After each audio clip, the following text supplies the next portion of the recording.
반갑습니다. 김혜준입니다. 자, 오늘은 영화 속 아빠 이야기 보이후드 타우 디센던트 새 영화를 가지고 여러분과 생각해 보도록 하겠습니다. 자, 우리가 지금까지 아빠 역할을 즐겁게 하기 위한 말씀을 나눈 것들을 총정리한 그림입니다. 이것은 엑스트라 아빠 역할을 할 때 아빠가 주인공이 아니라 조연으로 참여하는 듯한 그런 피동적인 아빠 역할에서 벗어나서 적극적으로 주인공이 되자라는 주인공 아빠가 돼야 된다는 이야기를 강조할 수 있겠습니다. 그리고 이 주인공 아빠가 되는 것만으로 완벽하게 충족되지는 않습니다. 뭐냐 하면 아내가 적극적으로 협력해주고 인정을 해주는 것이 굉장히 중요하다. 그래서 아빠가 즐겁고 그래서 아빠 효과가 잘 발휘가 되기 위해서는 아빠의 공부와 실천과 그리고 아내의 인정이 필요하다. 이 세 가지를 말씀드린 바 있습니다. 그래서 그걸 지난 시간에 아빠가 알아야 되고 공부를 하고 실천을 해야 되고 아내의 인정이 필요하다. 뭐 이런 이야기들을 나눴습니다. 자, 그래서 실천은 세 가지 정도로 우리가 생각해 볼 수 있습니다. 첫째가 함께 하기입니다. 둘째는 사랑의 기술. 특히 아빠의 사랑은 이렇게 선천적으로 또는 자연 발생적으로 습득되기가 굉장히 어려운 속성을 가지고 있기 때문에 에릭 프롬이 강조한 사랑의 기술을 우리가 잘 참고를 해서 의식적으로 노력을 하고 사랑을 베풀 수 있어야 된다. 뭐 그런 이야기들을 할 수 있겠죠. 그 다음에는 이제 돌봄. 이 남성들이 아빠들이 흔히 돌봄에 굉장히 소홀한데 그 돌봄이 왜 중요하고 필요한지도 지난 시간에 살펴봤습니다. 그래서 실천이라고 하면 이 세 가지 정도를 강조할 수가 있겠는데 이번 시간에는 함께 하기에 대해서 한번 집중적으로 생각해 보려고 하는 겁니다. 새 영화를 통해서요. 자, 이 영화는 타오라는 이름을 가진 인공지능과 어떤 여인에 관한 그런 영화인데요. 넷플릭스에서 아주 큰 돈 들이지 않고 흥미진진하고 스릴 넘치는 그런 영화로 아주 인상 깊은 영화입니다. 한번 보시겠습니다.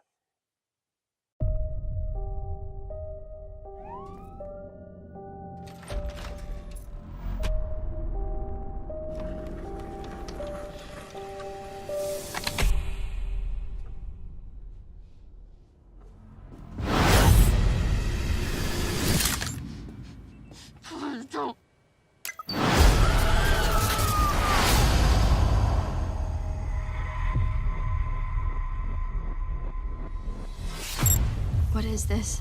Tao's one of the most advanced AIs in the world. He's an early version of the project I'm working on.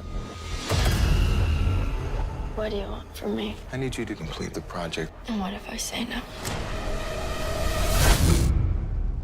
Then your stay in my home will be brief and unpleasant. Do everything Tao says. I have been instructed to inflict pain should you not comply with my commands. You will complete these tasks. It is time to begin.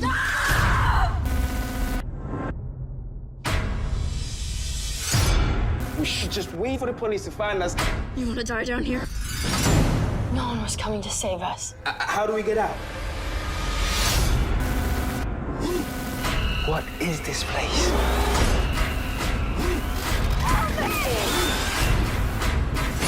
Julia. Julia. What are you doing? Answer me! Dad, you have to let me go. Return to your tasks immediately, or I will inflict pain.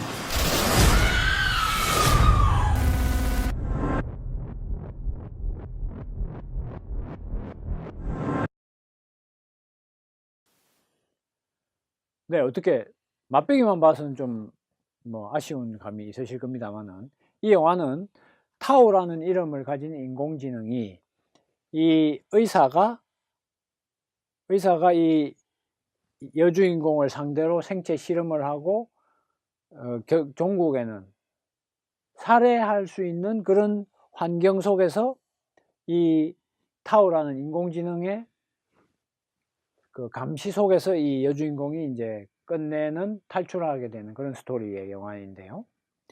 그런데 이 이른바 나쁜 놈이죠. 이 의사가 타오에게 형벌을 내립니다. 왜? 뭔가 인공지능으로서의 주어진 책임을 소홀히 한 것 같은 흔적을 발견할 때, 그게 뭐냐면 이제 타오가 점점 이 여주인공에게 어떤 호의를 가지게 되고 그 여주인공을 보호해주고 싶은 그런 조짐을 발견한 이 나쁜 놈이 이 타오에게 벌을 줍니다. 그런데 여러분 한번 생각해 보세요.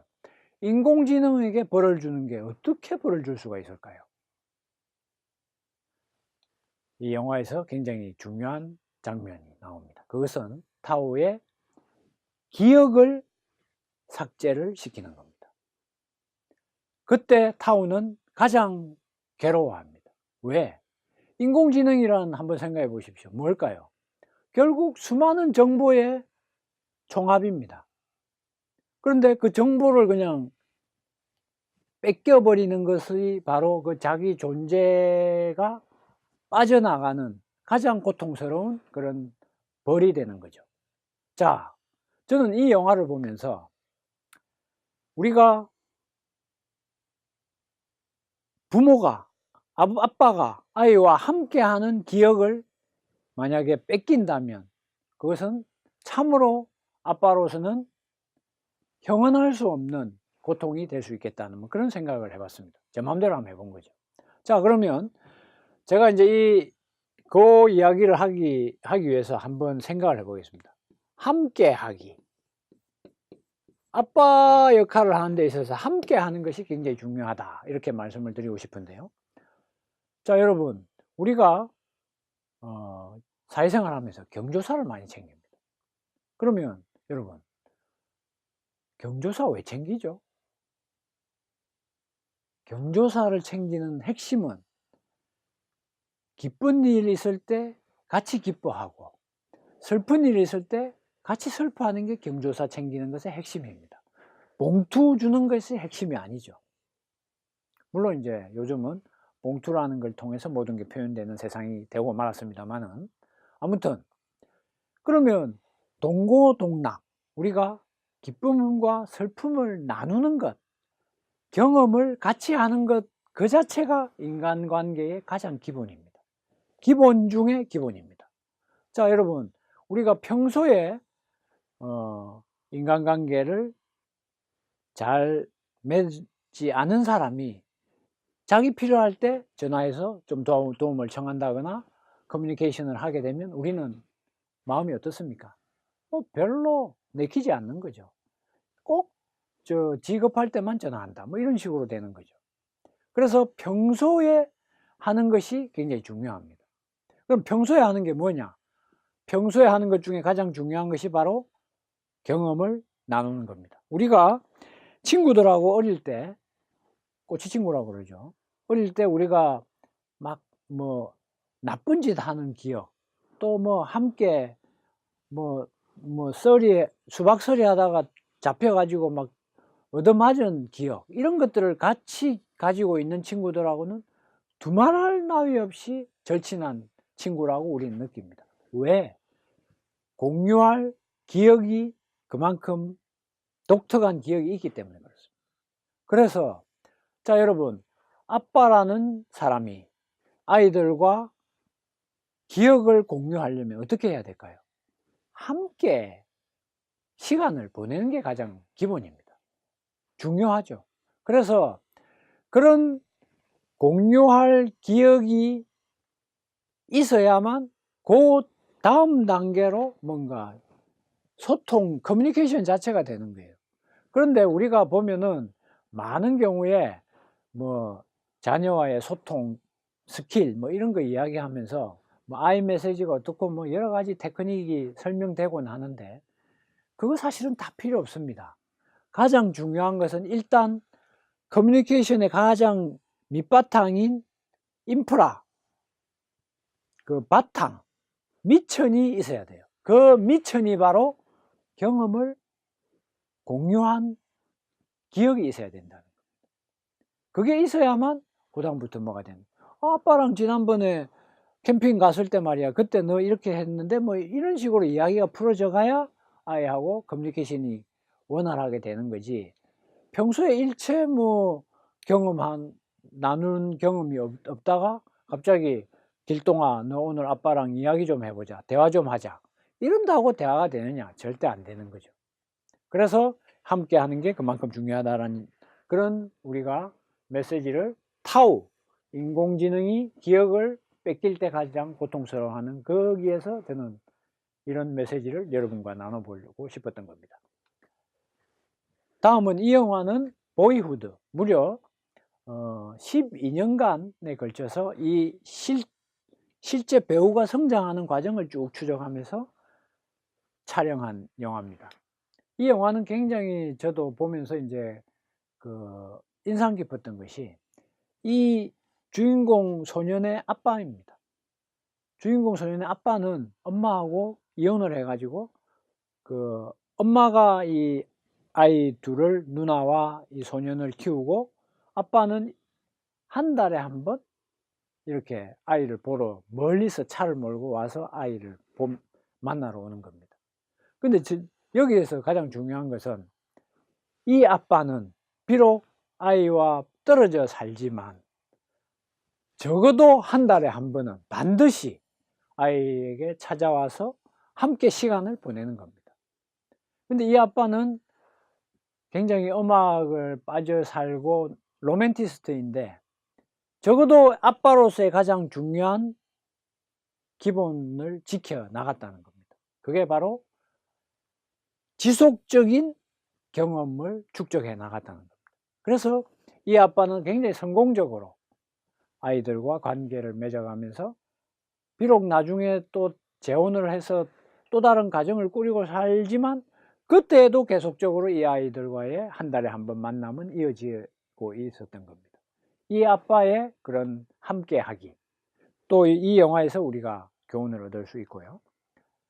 아까 소통의 미천은 경험의 공유다 이런 말씀을 드렸고, 자 마지막으로 오늘 이 영화는 디센던트라는 조지 클루니라는 아주 멋진 배우가 나오는 하와이의 토착민이 디센던트가 이 후손이란 뜻이 가진 영어 단어인데요. 이 조지 클루니가 하와이에 아주 유복한 변호사로 나옵니다. 근데 이 조지 클루니가 어느 날 아내가 요트 사고로 코마, 그러니까 의식 불명 상태에 빠진 아내를 놓고 어떻게 할 줄을 모르는 겁니다. 근데 사실은 알고 봤더니 조지 클루니 주인공의 아내는 다른 남자와 어떤 불륜을 저지르다가 그 과정에서 요트 사고로 그만 의식 불명에 빠지게 되는 겁니다. 그러다가 이제 이 주인공은 그런 사실도 알지 못한 채로 이 아내의 죽음과 그 뒤처리를 위해서 그동안 전혀 아이들과의 소통이 없던 아빠이기 때문에 아이들하고 두 딸하고 어떻게 소통해야 될지 당황해하는 그런 자충우돌 하는 모습이 계속 이어지는데, 그러다가 이제 가장 중요한 장면이 나옵니다. 뭐냐? 바로 아이들과 어쩔 수 없이 시간을 막 보내는 거예요. 그전에는 잘 나가는 변호사로서 그냥 딸아이 학비만 될 뿐이지 아빠로서 아이들과 살부딪히면서 뭐 먹을까 막 찌그덕 이런 자체의 삶의 경험의 공유 자체가 별로 없었던 거죠. 공부통분모가 없었던 겁니다. 하지만 엄마가 의식불명에서 사망으로 이어지면서 이제 그 공백을 전적으로 아빠가 떠안게 되면서 두 딸과 일상을 나누면서 함께 하면서 그때부터 아이들과 진정한 소통이 이루어지는 그런 스토리를 발견하게 됩니다. 그래서 저는 디센던트가 전혀 관련이 없을 것 같지만 저는 아빠들이 자녀와 어떻게 살아야 될 것인가, 어떻게 소통해야 될 것인가에 대한 좋은 메시지를 주는 영화라고 생각을 해서 오늘 이렇게 소개를 드리는 겁니다. 네, 영화 속 아빠 이야기, 오늘 이 시간 새 영화로 말씀을 나눠봤습니다. 감사합니다.